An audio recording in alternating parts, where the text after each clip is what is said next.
Shalom. All praises to Yahweh Bahashem, Yahweh Shai Bahashem Rakakwadash. Double honors to the elder apostles, the bishops, and the elders of GMS who rule well. Peace and salutations to the elect. My name is Aina. The title of this video is Nero 47 to think about running 4 more years for $250 million. So basically, the president of the United States is being pushed, and persuaded to run, for a longer term here in the United States to benefit the JWOs over there in the land of Israel. All right. So, this is good news because we can kind of see, behind the scenes of what's happening. But ultimately, our, mindset, right, through the Spirit, the true prophets, the men of the Lord, starting with the elder apostle Harlan and down the men of GMS, we believe that Donald Trump is the guy to basically bring forth these last few prophecies, or he's going to be the king in the seat to bring forth these last few prophecies. So that's our belief, and what we're seeing. What I'm going to show you in this video is that we're seeing hints that is correct. Right? There's been other hints too. Many videos, many people came out saying what they have started. They can't compete without Donald Trump now. Why they believe that, who knows? But we believe that he is the God to bring forth these things.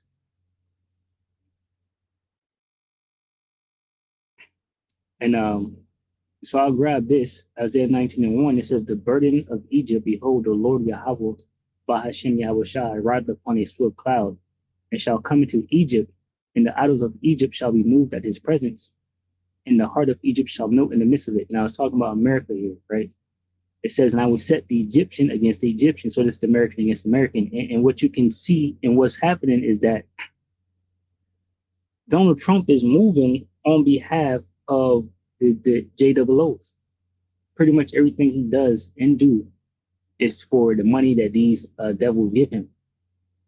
Right. And that's why America is failing, because his focus is on the money and no one in America is paying him. All right. It says, now, and I will set the Egyptians against the Egyptians, and they shall fight everyone against his brother and everyone against his neighbor, city against city, and kingdom against kingdom. And the spirit of Egypt shall fail in the midst thereof, and I will destroy the council thereof. Right. And the council is definitely gone, because no true American is running America no longer.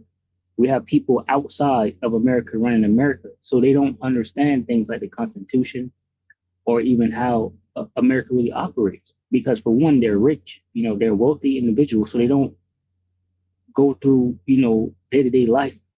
They haven't experienced anything, so they don't know. They just have these different plans, and they want to see them done. And for that, the spirit, everything here is failing. It's all collapsing. It says, "In the spirit of Egypt shall fail in the midst thereof, and I will destroy the council thereof, and they shall seek the idols and do charmers unto them that have familiar spirits and to wizards."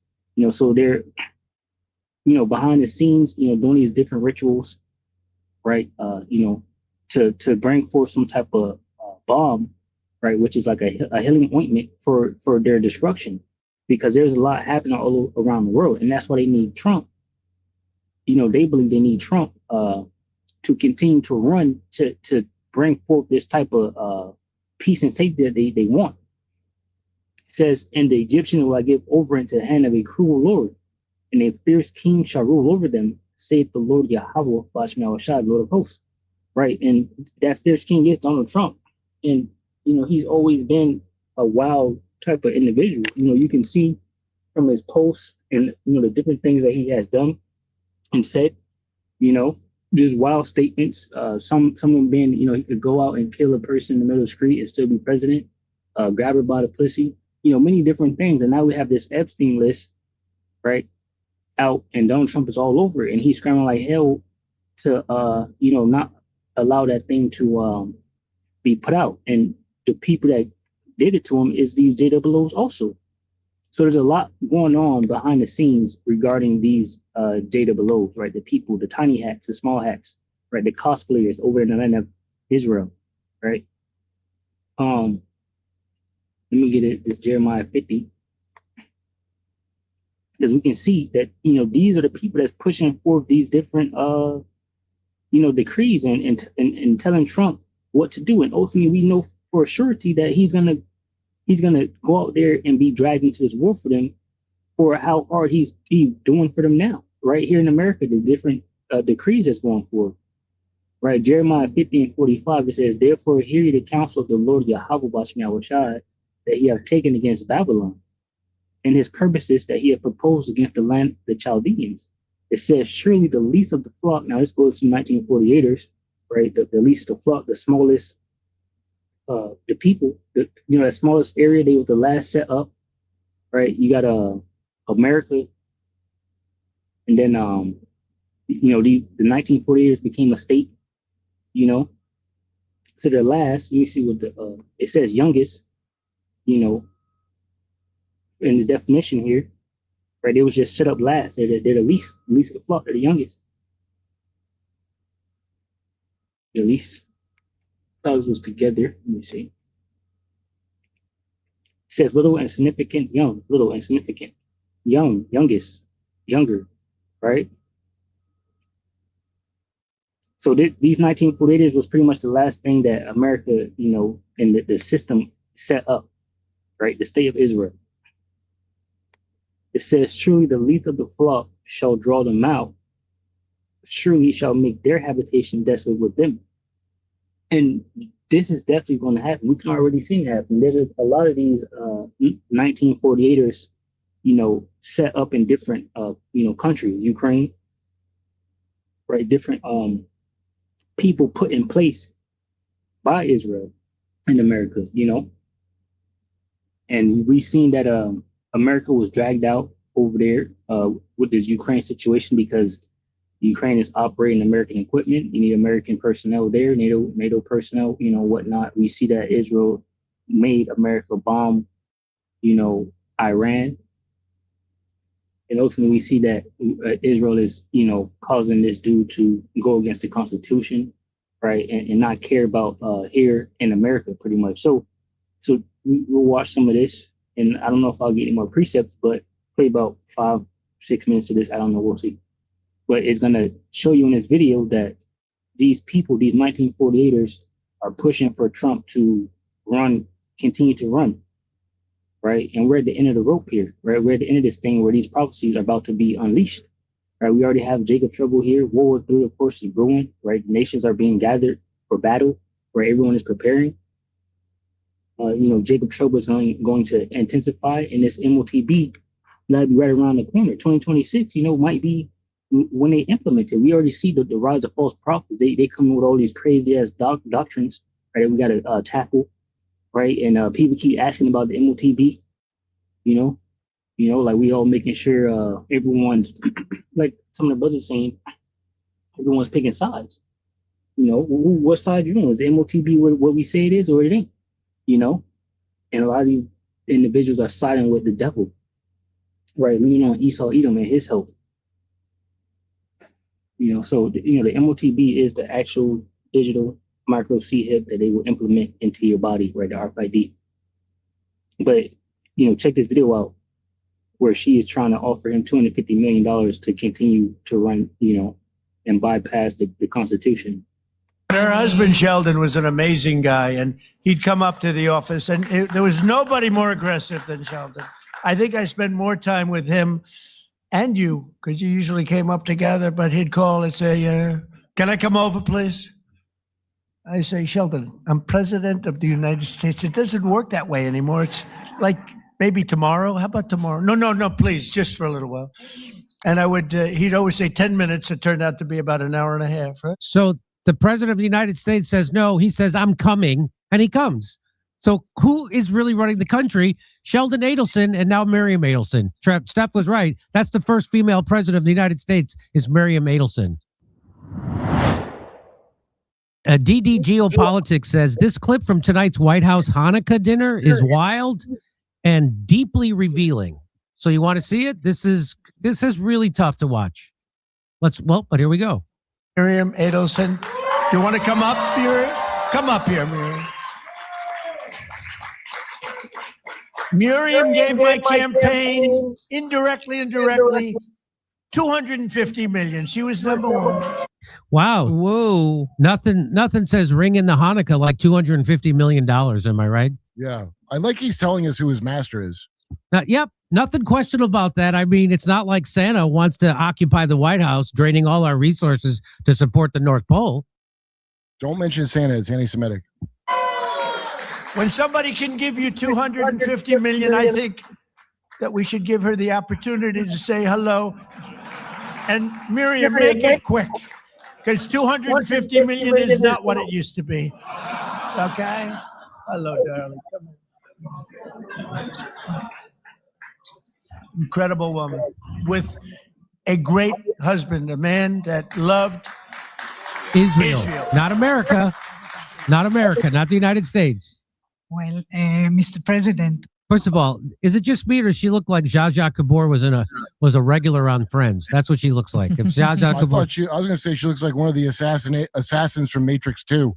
ha, She When looks like, you were well, in can I tell you what Israeli she looks like to me? She looks like the first female president of the United States. yep, yep. Well said. Ah, that's true. She is. well, Mr. President, when you were in the Israeli parliament and you gave a speech and you saw me from far away, you called, and at that time I came with a scooter to the parliament just to hear you. I wanted to hear you alive. And then you say, Miriam Adelson, and I stood for a second, but it was so painful, so I said. Then you screamed, Miriam, stand up! And I wish you would have known, but I stood up and heard all your compliment, and thank you very much. I saw you back there standing. Yeah, you saw me. She stood Thank up you. bravely. And now I met Alan Dershowitz, and he said Alan the legal Dershowitz. thing about 4 more years. And I said, Alan, I agree with you. So we can do it. Think about it. And Alan's I here would be- someplace. Where's Alan? Alan is here, or he had a flight? Alan is here? Think about it. Thank you. Maybe I will be the first one to tell you, or second. Yeah. She said, think about it. I'll give you another 250. But her husband, Sheldon, was an amazing guy. And he'd come up to the office, and there was nobody more aggressive than Sheldon. I think I spent more time with him and you, because you usually came up together, but he'd call and say, You know, and what I think happened there, he was looking for Alan because this dude Alan is tied to this Epstein situation, right? He was, I think they're gonna go ahead and sit in there, but I guess they didn't want to, they didn't want to point him out, But they're gonna talk about it in this video. I don't know if I'll play, but you can watch the video. can I come over, please? I say, Sheldon, I'm president of the United States. It doesn't work that way anymore. It's like maybe tomorrow. How about tomorrow? No, please, just for a little while. And I would, he'd So let me grab this precept. Is they just spilling it all. And the dude even in this video, he says revelation of the method. So they have to let you know what they're doing, and I know the brothers say that a lot. All right. It says Psalms 64:7. But Yahweh, Bashan Yahushua, shall shoot at them with an arrow. Suddenly shall they be wounded. So they shall make their own tongue to fall upon themselves. All that see them shall flee away. And that's exactly what's happening. They're spilling everything out, and no one wants nothing to do with it. always say 10 minutes. It turned out to be about an hour and a half, right? So the president of the United States says no. He says, I'm coming, and he comes. So who is really running the country? Sheldon Adelson and now Miriam Adelson. Steph was right. That's the first female president of the United States is Miriam Adelson. Does Trump hate them, and that's why he's saying these things out loud? And what he did is he fought for Israel. That's all he That's all he really did. fought for. was He fight just for- wanted so they to gave me take care of- $250 million. He just wanted to take care of Israel. So he was a great guy. He was a fantastic man, and he loved you so much he couldn't see straight. So good. Thank you, darling. Be careful. Wow, be careful. Well, I'm sure she said the same thing to him many times. Be careful, Donald. It sounds like, yeah. He loved her so much, and then jokes that once again openly boast before investing. Geopolitics says Donald Trump once again openly boasts that Miriam Adelson gave his campaign directly and indirectly $250 million, then jokes that it's not what it used to be. That alone is a remarkable public admission of donor dominance at the highest level of state power. But it gets worse. It was not Donald Trump who first raised the idea of 4 more years. It was Miriam Adelson. In 1948, right? So we can see clearly how, the least of the Republicans want to draw out, America to war, especially if they have their puppet in office, right? Nero 47. Stage, Adelson tells the room that she spoke directly with Alan Dershowitz, who explained to her the legal thing about 4 more years. She then turns to Trump and says, I agree with you, so we can do it. Think about it. The crowd immediately begins chanting 4 more years. Mm. Wow. Israel has no constitution, so it adds up. Yes, Alan Dershowitz is physically present at this event. This is the same Dershowitz who served as Jeffrey Epstein's defense attorney and was later accused by Virginia Giuffre of sex misconduct connected to Epstein. Regardless, he's being invoked here as the legal authority for extending a presidency beyond constitutional limits. Trump casually recounts her unfettered access to him, describing how her late husband, Sheldon Adelson, had near on demand access to the Oval Office. Trump is explicit about Sheldon's priorities, saying that despite being an American citizen, that all he really fought for, he just wanted to take care of Israel. What is he, Dan Bongino? That alone should stop people cold. Western audiences should not normalize this. It's normal. We're not normal. Yeah, so like I said, pretty much you see it right there. Israel is fully controlling this thing, and like we say, we believe that Donald Trump is the guy to finish this thing off and bring forth the MOTB and Jacob Trouble. We can see it already starting, of course, the war. Right? We had a top Mossad agent, the leader or whatever over there in Israel, say that the war with Iran isn't over. Right? That was recent news. All right, and of course, you're gonna need Trump, and his bomb buster bombs to go in there. All right. So, Lord willing, at a 5 lesson, Shalom, to the full which consists of men, women, and children, Shalom.